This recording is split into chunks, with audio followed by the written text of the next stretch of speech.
My name is Diana Hashemi, and I have chosen to present my third and final essay regarding women's rights in Afghanistan. Following the United States withdrawal of troops in Afghanistan in 2021, the Taliban quickly regained control, instituting severe restrictions on Afghan women's rights. From its founding in 1994, the Taliban has pursued a policy of systematically excluding women from public life, using a distorted interpretation of Islamic Sharia law to justify violations of their basic rights. During its first reign from 1996 to 2001, the Taliban imposed oppressive rules. Women and girls were barred from attending school, leaving their homes without a male relative, participating in any form of public life, and increased vulnerability to sexual violence with no legal protection, among many others. The United States, following the September 11th attacks in 2001, intervened in Afghanistan with the aim of dismantling Al Qaeda and removing the Taliban from power. Part of the justification for America's prolonged occupation was the dire situation of Afghan women under the Taliban's rule. The U.S. made efforts to improve women's rights, including promoting education and women's participation in the workforce and government. In many urban areas, conditions for women did improve, and a growing number of women became involved in politics, education, and business. However, their efforts at helping create a long-term impact in resolving the issues regarding women and the ongoing humanitarian crisis proved unsuccessful and resulted in further internal conflict within the country. Despite the significant investment of resources into women's rights initiatives, the country remained politically unstable, with a corrupt and fragile government. On August 26, 2021, the U.S. withdrew, the Taliban quickly regained control, and women's rights began to regress even further. Excluding women from all social, political, and economic spheres has proven to be very detrimental to the country's future, seeing as women make up about half the population and long-term economic and social stability of Afghanistan hinges on the inclusion of women in all aspects of life. The ongoing restrictions of women's rights in Afghanistan, driven by political, cultural, and ideological factors, not only violate fundamental human rights, but also impede the nation's economic growth, social development, and global integration.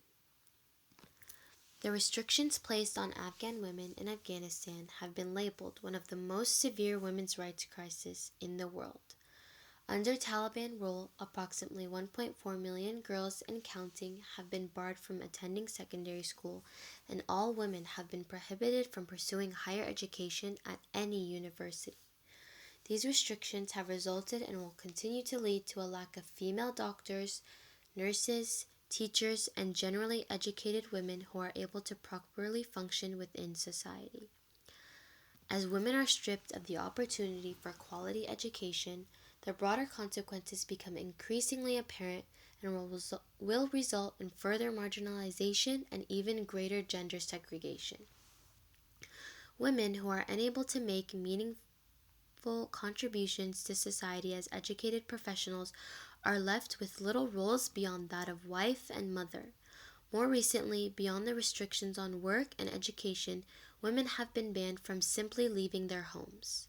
Quote, bans remained on women working in the public sector, except in areas such as healthcare, primary education, or specific security institutions.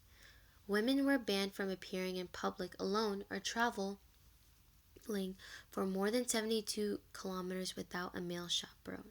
End quote. These restrictions reduce women to mere caretakers of the home, stifling their ability to fully develop in the outside world. These laws implicitly suggest that a woman's worth is confined solely to her role in the family, disregarding her potential as a worker, leader, and active participant in society. Denying women the basic right to come and go from their homes is a form of imprisonment, keeping them from realizing their potential and contributing to the country's development.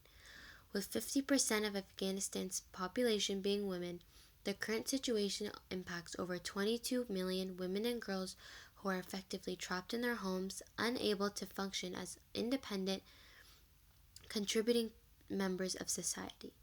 The Taliban has also systematically stripped women of their rights to protect or speak out against any injustice they face. Women who defy the laws, such as attempting to leave their homes without a male guardian, face threats of violence, including stoning and execution.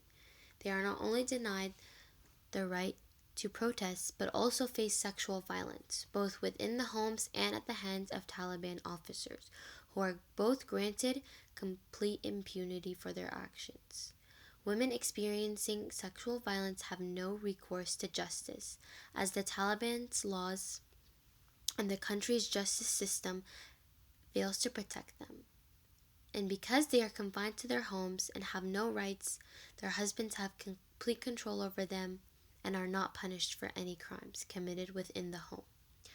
As the United Nations has reported, quote, the monitoring and reporting of sexual violence in Afghanistan were hindered by chronic instability, structural gender inequality, and climate of impunity, with minimal access to service for survivors, end quote. With little access to services for survivors, Afghan women are left to endure violence in silence. Those who lack male relatives or husbands are particularly vulnerable, as they are not able to financially support themselves and are left to survive without any legal or social safety net. The practices of the Taliban only violate international law, but also perpetuate a system of inequality that undermines the stability and the development of the entire country. Afghan women's exclusion from school and work significantly harms the nation's ability to progress. While women in other parts of the world can pursue education, build careers, and contribute to their societies, Afghan women consistently are denied these basic liberties. The Taliban's treatment of women has also subsequently hindered the country from global integration, including access to essential utilities, humanitarian aid, and relationships with other countries. In terms of the economy and international support, Afghanistan is struggling in both areas.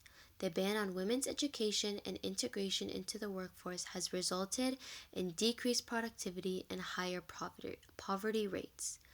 When women are unable to work, half of the population is unable to work, meaning they cannot contribute to economic growth regardless of available jobs.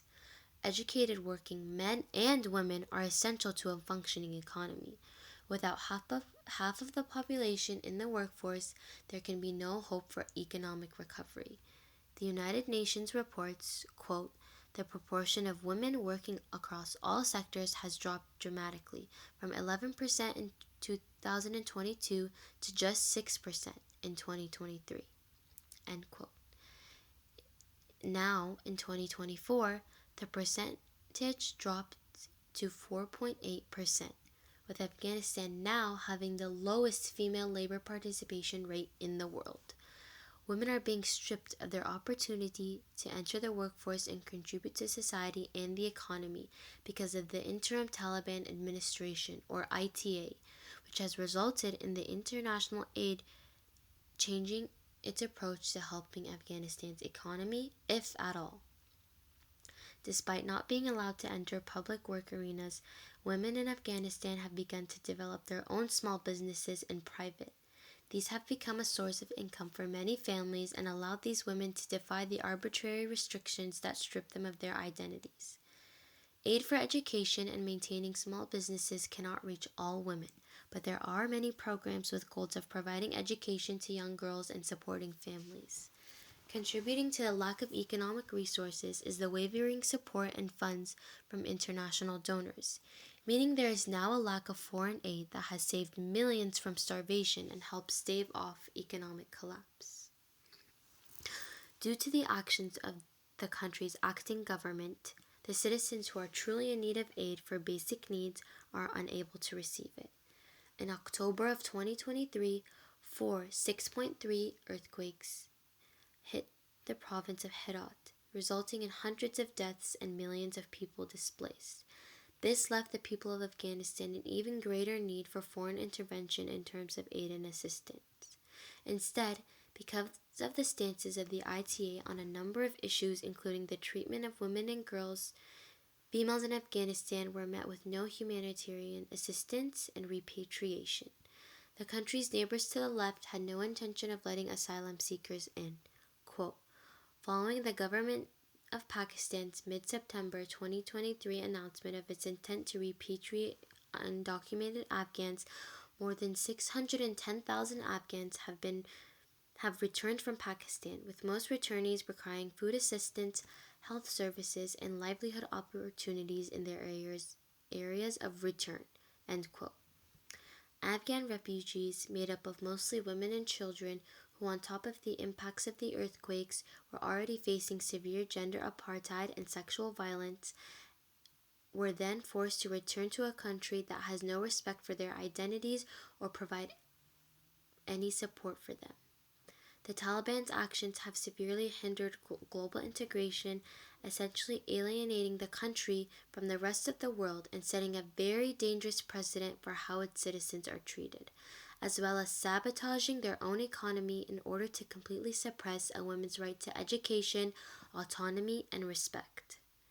There must be a plan of action in order to allow for the integration of Afghan women into society, where they are able to exist as fully functioning members. Although there has been aid provided to the country through UN programs and nonprofit organizations that have been created to help women's education and provide humanitarian aid to families, there are not enough resources that can be allocated to provide support for the number of families facing displacement, poverty, and food insecurity, let alone fund the undisclosed education of Afghan girls. A situation where all women are able to enjoy the same rights as their male counterparts includes the involvement of the acting government by ways of lifting the impossible expectation and restrictions placed on women. No amount of aid will change the Taliban's constraints on women to exist autonomously, develop within society, or allow them the rights to education and contribute to the country's economy through work without compromise and understanding from the country's leading party. Women should not be reduced to the single identity of caretaker and mother when they have the potential to provide economic stability, global integration, and insightful political policies. The full potential of the country cannot be reached without the involvement of women. The Taliban and the rest of the world's inability to understand this is extremely fatal to Afghanistan's future. The restrictions placed on Afghan women at the hands of the Taliban, driven by distorted political, cultural, and social views, directly violates human rights and completely disrupts the nation's economic growth, social development, and global integration. Thank you.